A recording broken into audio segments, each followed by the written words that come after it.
Una na akong nahatag ang akong pagkababae at the age of 26. Maayong adlaw kanimo DJ Sam ug sa imuha mga followers o viewers. Tawagan na lang ko sa pangalang siya. Taga Mindanao ko DJ Sam, pero dili na ako iingon kung asa gyud dapit sa Mindanao para maprotektahan pod ang ako ang privacy. Education graduate ko DJ Sam. 2003 dihang nahuman ko sa college. Dili pa ko lisensyado kay wa pa man ko nakatake og board exam. Nanarbaho una ko DJ Sam after graduation. Ug karon, wa ko makahibaw kung mo-take pa ba ko board exam. O ako pa ba ning ipadayon ang akong pangandoy nga mamahimong teacher. 27 years old na di ay ko DJ Sam. Ug nagtrabaho ko dire sa Maynila. Before ko nianhig Maynila DJ Sam, nanarbaho una ko duol sa Amua. Last year lang, nag-decide ko nga mag-explore na sad ko sa laing lugar. Makagawas kumbaga ba sa akong comfort zone. Pag-start yun sa 2025 DJ Sam, nakasuludayon kong trabaho. Diri nagsugod ang istorya. Sa work na ako'y naila-ila. Actually, dili siya stranger sa ako DJ Sam.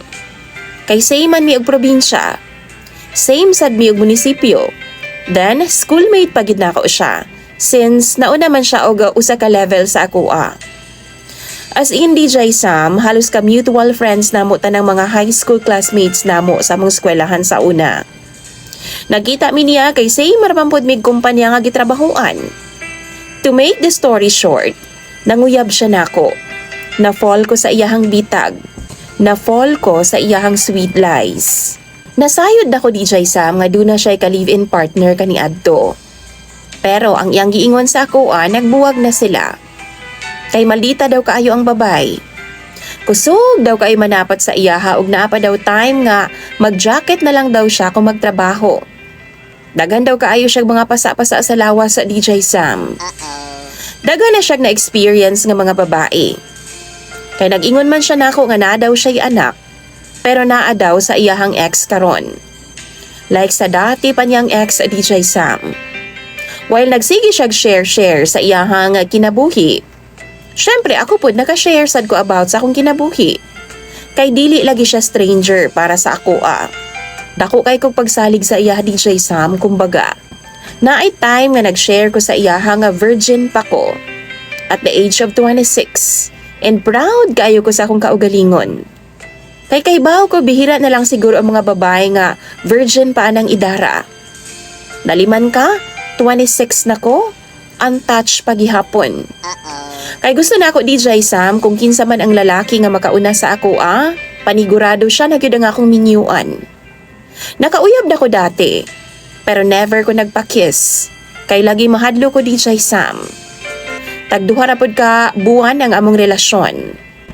Pero wa di ay kumasayo DJ Sam. Nga iyaha di ay tong gitingman-an ang akong istorya sa iyaha. Nga kung kinsa ang makauna sa ako maupod ang akong minyuan. Nagpadayon siya sa pagpanguyab sa ako Hangtod one day, nag-aya siya sa ako DJ Sam. Nga manlaag daw ming duha. Like mag-unwind lang good. Nag-check-in una mi DJ Sam bago mi nanguli aron nga makapahuway sab. And lagi sa akong giingon, dili siya stranger sa ako Nakita pod nako nga seryoso siya. Maong dako kayo kog pagsalig sa iyaha. Tuod man ang laag mi DJ Sam. Pero wala ko mag-expect nga that night, duna di ay mahitabo sa amo ang duha. Sa tinuod lang DJ Sam. Pero tigyon akong hadlo ka that night. Kay what if, after ani na ay mga consequences. Tapos, dili pa mi ready. Nakatulo gid ang akong luha DJ Sam matungod sa kadaghan akong mga what ifs. Pero lagi, dako man ang akong pagsalig sa iya Remember? Wa pay kami Wa pa mi label. Tapos na anay nahitabo sa amo ang duha. But that night, na-feel na ako iyang love. After sa nahitabo, why nagbago namong duha? Kung unsa iyang gipakita nako from day one, consistent gihapon siya. Hangtod usa ka gabi ini ana, while nagchat-chat ming duha, Giingnan nako siya nga sugdo na nako siya. But guess what? Unsa ang iyang giingon sa ako Opisyal na daw mi DJ Sam. Pero, pwede ba daw nga kami lang duha ang masayod? Or mga close friends lang una daw ang makabaw? Ug dili daw namo i-public ang among relasyon. Kay masuko daw ang iyang ex kung makita nga nana siya'y uyabag-o.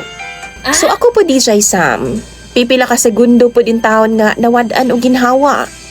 Nasakitan ko kaysa iya pagikan ang mga words nga ingon ato. Mautog ipangutanan nako siya DJ Sam. Nagbalik ba sila sa iyahang ex? Pero ingon pa siya wa daw. Pero di lang daw siya gusto gubot DJ Sam. Kay basin daw awayon ko sa iyahang ex ug pakaulawan daw ko sa social media. After sa confrontation sa iyaha DJ Sam, padayon gihapon siya sa iyang pagpanguyab nako. Hangtod nga hinay-hinay na sab nga nawa ang akong pagsalig sa iyaha. Mahadlok na kumusalig sa iyaha. Kay basin mas worst pa ang iyang buhaton nako. Nasakitan kaayo ko. Like for 26 years ang akong giampingan ang akong kaugalingon. Gisave na ako ang akong virginity. Para sa ako ang life partner unta. Pero sa ingon ato lang niya nakuha. Wa na mi communication niya karon DJ Sam. Daghan kayo kog mga what ifs. What if? Wa na mo seryoso nako. What if di na ko saligan pohon kung kinsa man ang akong maminyuan? What if maura ni rason nga among awayan sa akong partner pohon? Hangtod karon no mokalit ra ko katulala DJ Sam. Wa ko'y laing gistoryahan sa ako ang naagian. Maunang sa mga viewers karon no, di gyud angay mo salig. Bisan unsa pa kadugay ninyo nga managkaila. Kay pwede ra gyud niyang baliktaron tanang istorya. Kay this year lang DJ Sam, nakahibaw ko nga wa gyud ay sila magbuwag sa iyang ex nga live-in partner. Siguro away bati lang pero magbalik ra gihapon sila. Kaya niyang siraan ang babay para makagain og sympathy. Gawain na sa mga lalaki nga panandalian lang ang ilang habol sa imuha. Ana-ana lang ang ilang habol sa imuha. DJ Sam, magpaabot pud ko nga ma-share nimo ang akong istorya sa imong programa. Ug andam pud ko nga mobasa sa inyong mga advice sa comment section. Imong sender DJ Sam og follower, siya.